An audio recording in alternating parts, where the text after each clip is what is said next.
I want to remind us all that pests who want to nest and rest can be men or women. They can be your family, they can be your friend. They just have to be a user that feels entitled to your time, energy, and resources. So, this woman posted in the Am I the A-hole subreddit, and y'all know what I say about women posted in the Am I the A-hole subreddit.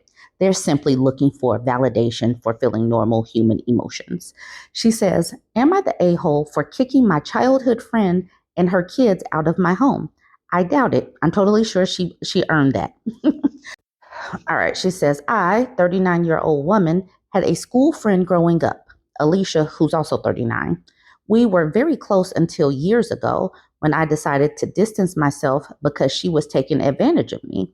She wouldn't reciprocate my favors and used tricks to get me to pay for her food, like forgetting her wallet or claiming to be flat broke while not telling me that she found a new job. It wasn't just me. She lost another two long friendships during a road trip for the same reason. So she's already sounding like an entitled person.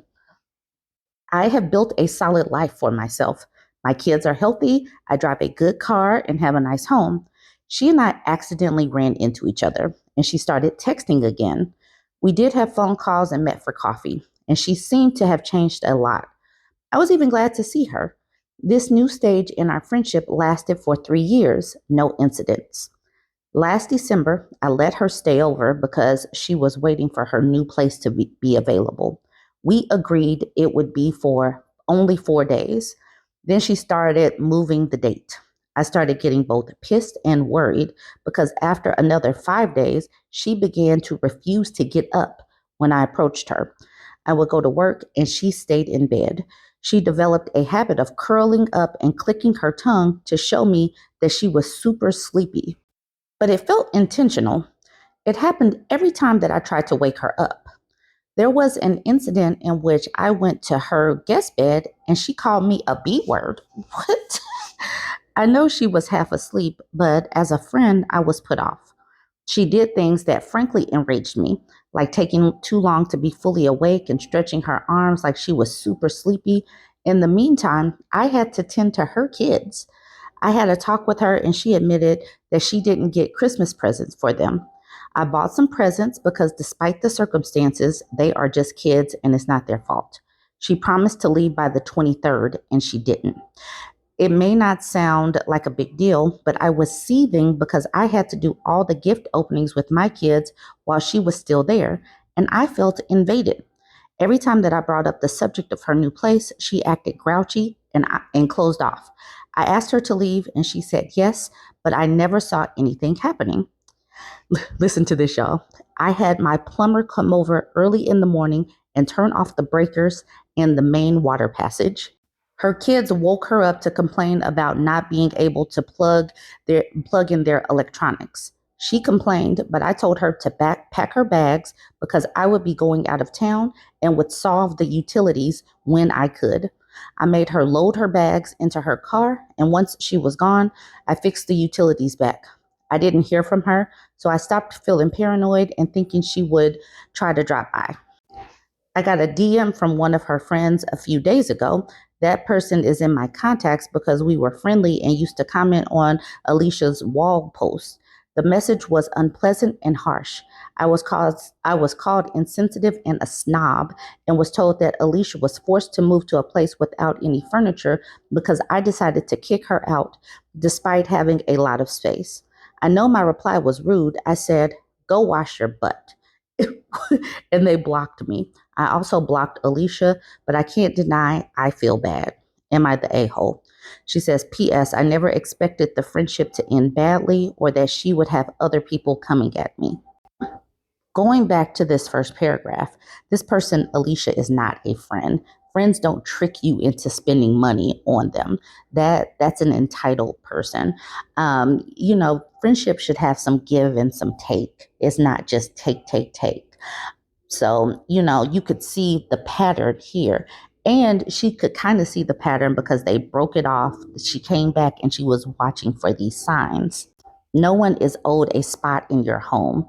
And especially someone that said it's going to be 4 days or it's going to be just short term and they just seem like they are burrowing.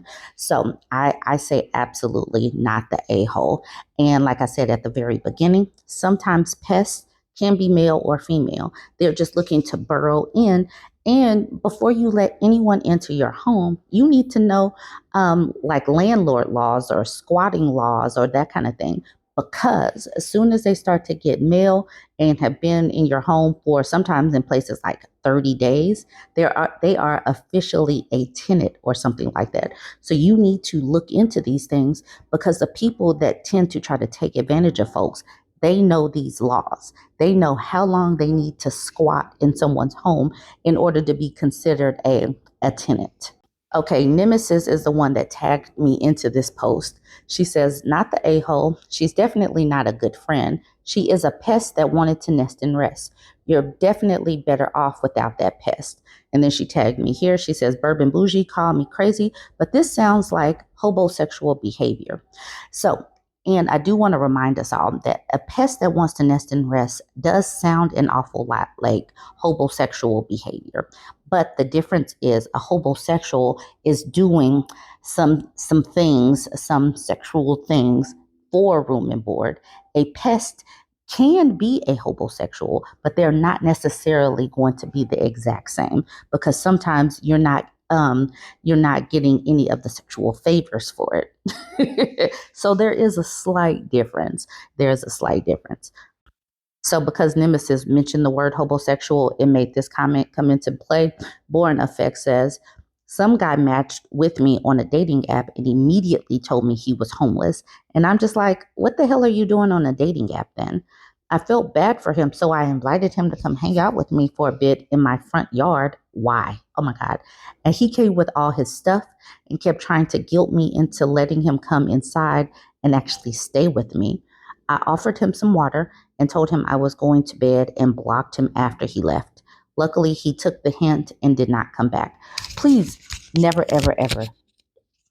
Sorry, my mic fell off. I was saying never, ever, ever tell one of these people where you live, especially if they say that they are homeless. Nemesis says, yeah, I have heard that they are very tech savvy and will use dating apps to get a roof over their heads. You were definitely lucky that he took the hint.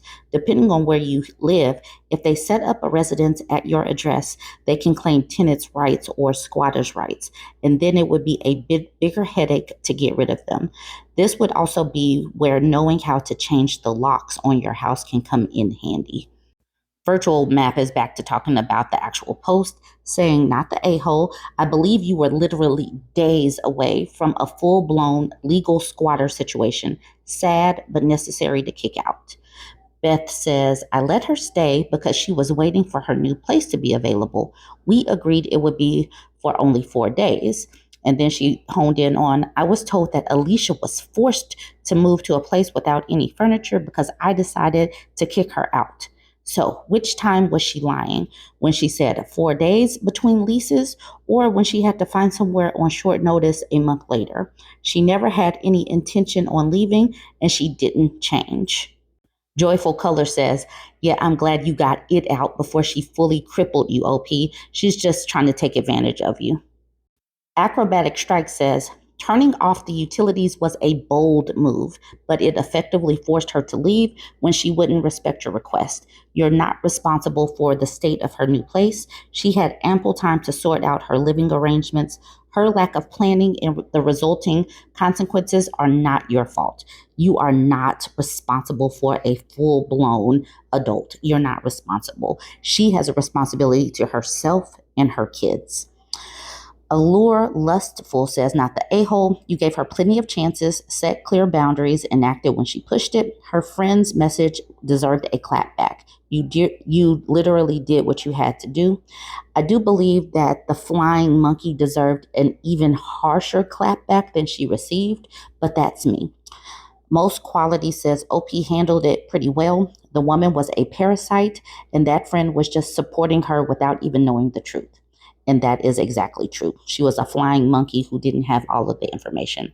Anyways, I'm just doing this one because I want us to be on the lookout for anybody that is attempting to use you, male or female, friend, family, whatever. Keep a lookout on that. Join the conversation. Let me know what you think. Don't forget to like, comment, and share.